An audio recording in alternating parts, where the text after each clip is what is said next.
आप सभी का स्वागत है UP academy for civil services में। ये वीडियो उन लोगों के लिए है जो यूपी पीसीएस प्रीलिम्स तो दे चुके हैं और उनका प्रीलिम्स अच्छा भी हो चुका है, अब वो मेंस की तैयारी कर रहे हैं। और ये वीडियो उन लोगों के लिए भी बहुत ज़रूरी है जो प्रीलिम्स में थोड़ा सा ख़राब करके आए हैं और वो 2024 के पीसीएस की तैयारी कर रहे हैं। तो मेरी बात थोड़ा सा ध्यान से समझिए। यूपी में ना 3 बड़े एग्ज़ाम होते हैं, आरओ, यूपी पीसीएस और तीसरा क्या होता है, बीईओ। इन तीनों बड़े एग्जामों में होता है मेंस का एग्ज़ाम। और जब मेंस का एग्ज़ाम होता है तो उसमें 2 सब्जेक्ट कन्फर्म है, एक है क्या, एसे, और दूसरा है हिंदी। ये दोनों सब्जेक्ट इतने स्कोरिंग हैं कि अगर आपने इनके सही तरीके से तैयारी कर ली, आंसर राइटिंग प्रैक्टिस कर ली। अच्छा, आंसर राइटिंग प्रैक्टिस क्यों ज़रूरी है? एग्ज़ाम में जब आप बैठते हैं ना, कुछ लोग कहेंगे अरे सर हो जाता है, कुछ नहीं होता। एग्ज़ाम में 3 घंटे का पेपर होता है, अभी मैं आपको दिखाऊंगा। 3 घंटे के पेपर में आपको सिर्फ लिखना पड़ता है। इसी लिखने के आधार पर आपको मार्क्स मिलते हैं और सिर्फ इन्हीं के आधार पर आपका सिलेक्शन होता है। तो याद रखिए, आपको लिखने की रोज़ प्रैक्टिस, जिन लोगों का प्रीलिम्स अच्छा हो गया है वो याद रखें, डेली एक ज़रूर पूरा का पूरा 3 घंटे का पेपर करें। क्योंकि अंत समय में क्या होगा, एग्ज़ाम के दिन आप अगर नहीं करे रहेंगे तैयारी तो आपका हाथ पकड़ लेगा, दर्द कर लाएगा, नहीं लिख पाएंगे भैया। 2-3 घंटे डेली लिख नहीं पाएंगे, इतनी हिम्मत किसी की नहीं है। चलिए स्टार्ट करते हैं। आज का ये वीडियो बना रहा हूँ हिंदी पे, जनरल हिंदी के मेंस के टॉपिक पे। तो देखिए 3 घंटे का होता है ये पेपर, 150 नंबर का होता है। जिस बंदे ने इसको समझ लिया और इसकी एक सही तरीके से तैयारी कर ली, वो ये पीसीएस, आरओ दोनों के लिए और बीईओ के लिए भी गजब का तैयारी कर लेगा। तो यहाँ देखिए 3 घंटे का समय, 150 नंबर का पेपर होता है। सभी प्रश्न करने अनिवार्य हैं। कुल 8 प्रश्न होते हैं इसमें। प्रत्येक प्रश्न के अंत में उसका कितने नंबर का है ये लिखा है। सबसे ज़रूरी चीज़ याद रखिएगा, जो पेपर आपको लिखने को मिलेगा, किसी भी उत्तर के साथ नाम, पता, ये सब नहीं लिखा जाता यूपी पीसीएस में, ठीक है। पहला प्रश्न हमेशा क्या रहता है यूपी पीसीएस में, गद्यांश रहता है, मतलब पैराग्राफ रहता है। अब कुछ लोग कहेंगे सर इंग्लिश में, कुछ नहीं होता। इंग्लिश नहीं, यूपी में हिंदी आपको पढ़ना ही पड़ेगा, इसलिए बिल्कुल तैयार रहा करिए। पहला प्रश्न क्या है, गद्यांश। गद्यांश क्या है यहाँ देख लीजिए। मान के चला करिए कि आम तौर पे, इसमें तो छोड़ दीजिए, इसमें तो 15 वर्ड हैं। एक लाइन में कितने वर्ड हैं, 15 वर्ड लगभग मान के सकते हैं। लेकिन जब आप लिख रहे होते हैं, जब आप कॉपी लिख रहे होते हैं, तो मेरी बात ध्यान से सुन लीजिएगा। एक लाइन का मतलब 10 वर्ड मान लिया जाता है। एक लाइन का मतलब कितना वर्ड, 10 वर्ड माना जाता है। ये बात आपको आंसर राइटिंग समय याद रखना है। तो अगर कहीं लिखा है 200 वर्ड में एक्सप्लेन करिए, इसका मतलब कितनी लाइन लिखनी है, 20 लाइन लिखनी है। कहीं 100 वर्ड में एक्सप्लेन करना है, इसका मतलब कितना लाइन लिखना है आपको, 10 लाइन में लिखना है। एक आम आदमी, कुछ लोग बहुत बढ़ा चढ़ा फैला फैला के लिख देते हैं, वो सब नहीं करिए करिए। ये मतलब इधर उधर का एग्ज़ाम नहीं है, ठीक ठाक एग्ज़ाम है। तो चलिए, ये पैराग्राफ आपके सामने दिख रहा है। पहला प्रश्न रहेगा कि उपर्युक्त गद्यांश का भावार्थ अपने शब्दों में लिखिए। जब कोई पूछे भावार्थ लिखिए, तो याद रखिए इस पूरे पैराग्राफ को नहीं छाप देना है। इस पैराग्राफ का मर्म, भाव को समझ के उसका अर्थ लिखना है। भावार्थ का क्या मतलब होता है, भाव को समझिए और उसका क्या लिख दीजिए, अर्थ लिखिए। तो भाव को समझ लीजिए पहले, इसका भाव क्या कह रहा है। जब आप पढ़ेंगे पूरा तो ये भाव क्या कह रहा है कि जो अच्छे वर्ग के लोग होते हैं ना, वो धर्म को ज़्यादा तवज्जो नहीं देते। वो किसको देते हैं, जन कल्याण को ज़्यादा तवज्जो देते हैं। ये आप देखिए, उनके लिए धर्म क्या है, जन कल्याण है। ये पहली लाइन का मतलब होता है। तो आप इसके भाव को समझिए और अर्थ लिखिए। अब अर्थ कितना लंबा लिखिए, देखिए 1 2 3 4 5 6 7 8 9 10 11 12 13 लाइन है। आप इसको 6 से 7 लाइन में मैक्सिमम लिखिए, मतलब 1/3 पार्ट। जितना भी लिखा है उसका 1/3 का मतलब आप यहाँ पे 5 लाइन लिखेंगे। किसका, भावार्थ। याद रखिएगा 13 लाइन है तो उसका 5 लाइन आपको भावार्थ लिखना है। कितना नंबर मिलेगा, 5 नंबर मिलेगा। इस बात को याद रखिएगा। अच्छा, कुछ बच्चे क्या करते हैं ये भी मैं आपको भी बताता हूँ। पहला भावार्थ लिख लिया, दूसरा आ जाइए। एक प्रश्न पूछा है, धर्म समाज का कल्याण कैसे करता है। अगर आपने सही से गद्यांश पढ़ा तो सीधे 6ठी-7वीं लाइन में इसका उत्तर लिखा है। गद्यांश पढ़ के आपको उत्तर देना, कुछ लोड ही नहीं लेना, आराम से आप कर लेंगे। ये 5 नंबर भी मिल जाएगा। इस पे ये आशा मत करिएगा कि 5 में 5 नंबर कोई दे देगा। 5 में 3 से 4 नंबर मिलेगा अगर आपने बहुत अच्छा लिखा है, अगर आपकी राइटिंग बहुत अच्छी है।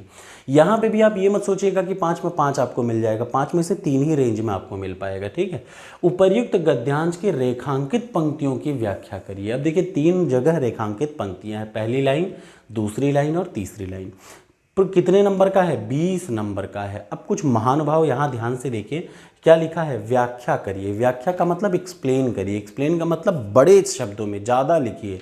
20 नंबर, भाई देखिए 20 नंबर मिलना है। 20 नंबर में अगर आप सोचेंगे 2 लाइन लिख दें तो कभी नंबर नहीं मिलेगा। याद रखिए 20 नंबर लिखना है तो अच्छे से एक लाइन लिखिए। पहले कैसे लिखेंगे, सबसे पहली रेखांकित लाइन ये वाली लिख दीजिए। उसके बाद एक तरफ से धर्म बताइए, जन कल्याण बताइए, फिर क्या है धर्म क्या है, जन कल्याण क्या है बता दिया, फिर एक तरफ से बताइए, फिर लास्ट में डिफाइन कर दिए कि क्यों जन कल्याण धर्म से बेहतर है। ठीक है, जन कल्याण का धर्म हर धर्मों में सबसे बेहतर है, ये आपको एक्सप्लेन करना है पहली लाइन में। अब इसको आप एक लाइन में करेंगे तो यार 20 नंबर के 3 तो प्रश्न हैं। आपको समझना है कि इस 20 नंबर में से अगर आपको 17-18 नंबर तो कभी नहीं मिलेगा, 15 नंबर रेंज तक आपको मिल सकता है। यहाँ पे याद रखिएगा 15 से 16 नंबर रेंज तक, लेकिन उसके लिए आपको सही तरीके से लिखना है और कम मत लिखिएगा, 2-4 लाइन मत लिखिएगा।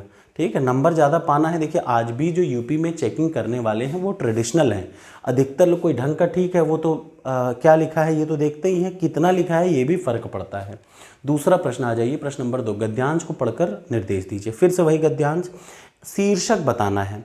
तो शीर्षक क्या हो सकता है, देखिए ध्यान से समझेंगे आप, लोभ बल से सब कुछ है इधर देखिए, और लोभी हैं, ये सब अलग अलग टाइप के। आप थोड़ा सा एक बार ध्यान से देख लीजिए, फिर मैं बता दे रहा हूँ कि ये क्या है, लोभियों के संबंध में बातचीत की है। तो आपका जो शीर्षक होना चाहिए लोभियों से ही बात होनी चाहिए, चाहे लोभियों का चरित्र, चाहे लोभियों की विशिष्टता, ये आपका इसका शीर्षक होगा।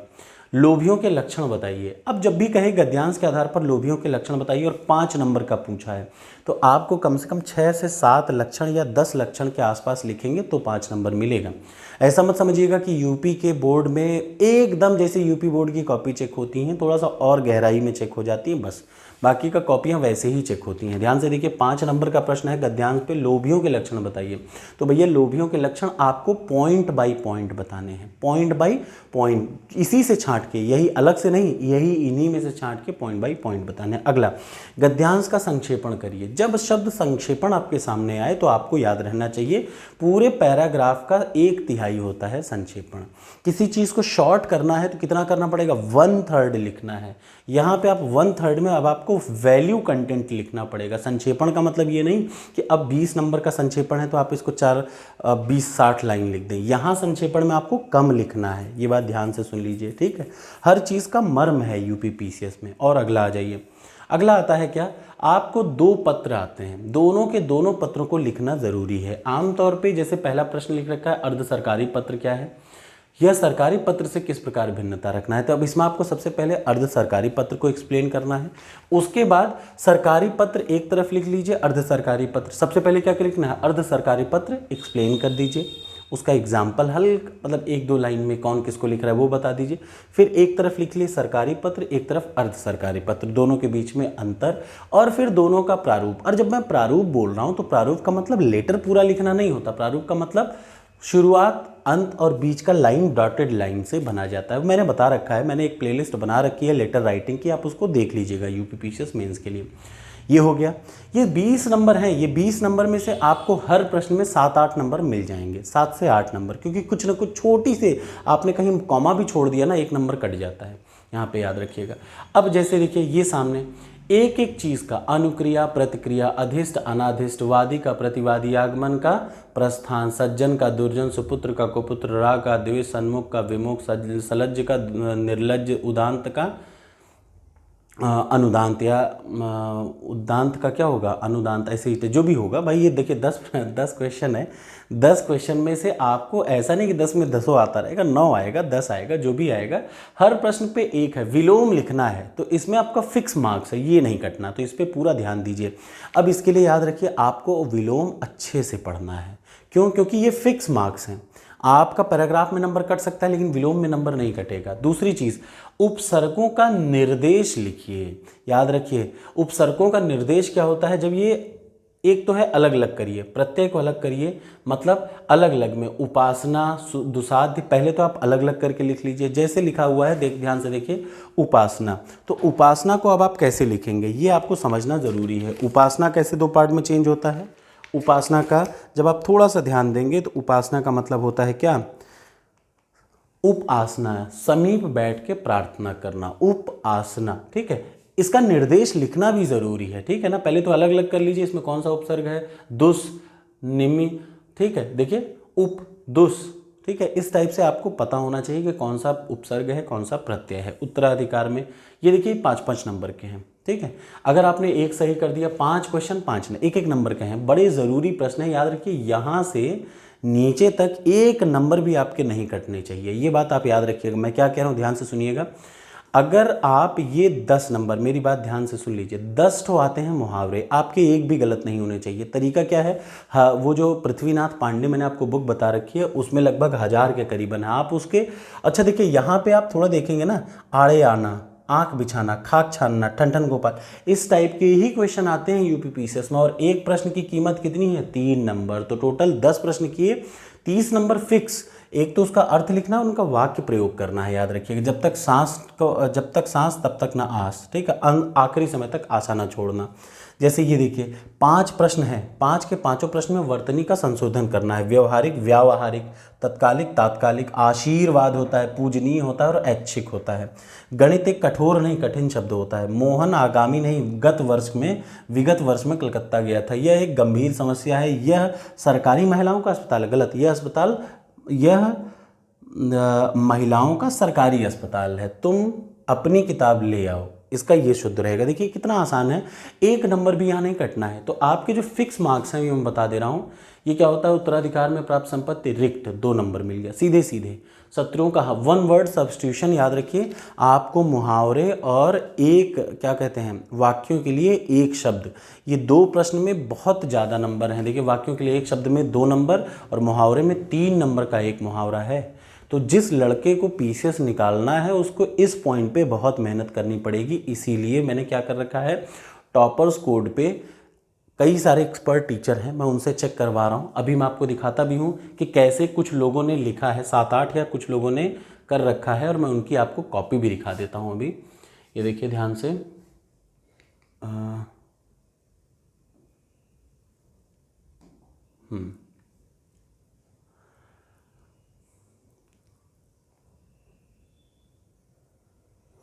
तो यहाँ पे नहीं है, फिलहाल देख लीजिए।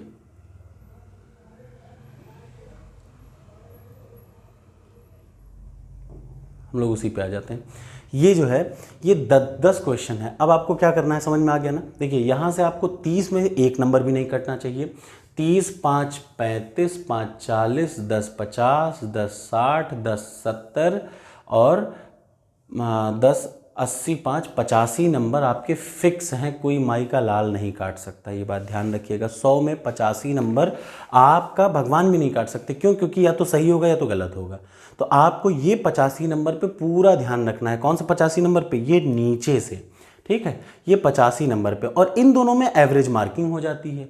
इन दोनों में अगर 85 नंबर नीचे से आ जा रहा है तो इन दोनों का मिला के याद रखिए आपका आराम से 25 से 30 नंबर बन जाएगा। तो 110, 112, 115, 120, 100 से ऊपर नंबर हिंदी में आ रहे हैं तो वो अच्छे माने जाते हैं। ये बात ध्यान से सुन लीजिए। अब इसके लिए क्या कर रखा है मैं बता दूं। टॉपर्स कोड में रिटन का आंसर राइटिंग प्रैक्टिस है। फिलहाल मैं आपसे रिक्वेस्ट करूंगा, चूंकि मेरे पास एक ही 2 टीचर हैं, तो आप 7-8 बच्चों की कॉपी भी वहाँ चेक है। उनका लीडर बोर्ड पे एक लाइन से रैंकिंग भी है। ये मैं आपको कभी किसी क्लास में दिखा दूंगा। तो आपको अगर आंसर राइटिंग प्रैक्टिस करनी है, जाहिर सी बात है ये फ्री नहीं हो सकता क्योंकि पैसा मुझे दूसरों को देना पड़ेगा, ठीक है। तो आपको अगर आंसर राइटिंग प्रैक्टिस करनी है तो यही पेपर मैंने अपलोड कर रखा है, सेम पेपर अपलोड कर रखा है। अब तक 7-8 बच्चों ने कॉपी सबमिट भी कर रखी है PDF फॉर्म में। आपको क्या आएगा, देखिए आपको आ जाएगा सीधे सीधे क्वेश्चन पेपर। 1 मिनट रुकिए तो मैं आपको दिखा देता हूँ। ये देखिए आपके सामने जो दिख रखा है वो क्या दिख रखा है, UP PCS mains Hindi test series 2023-2024, ठीक है। अब मैं आपको दिखा रखा हूँ कि जो 6-7 बच्चों ने दे रखा है उनकी कॉपी चेक भी हुई है और उनका ऐसे लीडर बोर्ड पे। आपको क्या करना है, आपको अपनी कॉपी खूब बढ़िया PDF फॉर्म में साफ साफ लिखिएगा, ठीक वैसे ही जैसे यूपी आप चले जाइए मार्केट, आपको सफ़ेद पेज मिल जाएंगे, ठीक है। सफ़ेद पेज में खूब बढ़िया बना बनाया कॉपी भी मिलती है यार मेंस के लिए। आप चले जाइए मेंस की कॉपी लेते आइए। अब क्या करिए, आप हिंदी का एक एक क्वेश्चन, मतलब एक एक पेपर, एक जरूरी नहीं कि आप 50 पेपर वो करें, पढ़िए ज़्यादा, लेकिन आपको एक टेस्ट सीरीज़ लिखने से पता चल जाएगा कि इस तरीके से ही हमें आगे फॉरवर्ड करना है, ठीक है। लगभग 5 से 6, 7, 8 करीबन टेस्ट आपको इस पे मिल जाएंगे। यहाँ देखिए सबसे पहले यहाँ पे कई लोगों ने अपना दे रखा है, जैसे गुड्डू सिंह हैं, मधुरेश कुमार सिंह हैं, आकांक्षा है, इन लोग के मार्क्स भी अलॉटेड हो चुके हैं। ये आप देख रहे हैं ना, ये इनको मार्क्स तक दे दिए गए हैं। हाईएस्ट जो है गुड्डू सिंह ने लिखा है, जो कि अच्छा है। जो भी है कोई, अब ये मुझे नहीं पता कौन है, ये ऐसे कई सारे लोग हैं जिन्होंने दिया था, ठीक है, 7-8 लोग हैं। अब उनमें 100 के ऊपर जितने भी मार्क्स आ रहे हैं वो ठीक माने जा सकते हैं, क्योंकि उनके लिखने का तरीका। अच्छा, यहाँ राइटिंग भी बहुत मैटर करती है, ठीक है। ज़्यादा लोग मत अटेम्प्ट कर लीजिएगा, आपको खूब बढ़िया अपलोड करने का ऑप्शन मिल जाएगा, ये बात ध्यान से सुन लीजिए, ठीक है। तो बहुत परेशान मत होइए और लिखना शुरू कर दीजिए। लिखना मैंडेटरी है, ये बात ध्यान से सुन लीजिएगा, ठीक है। Thank you so much.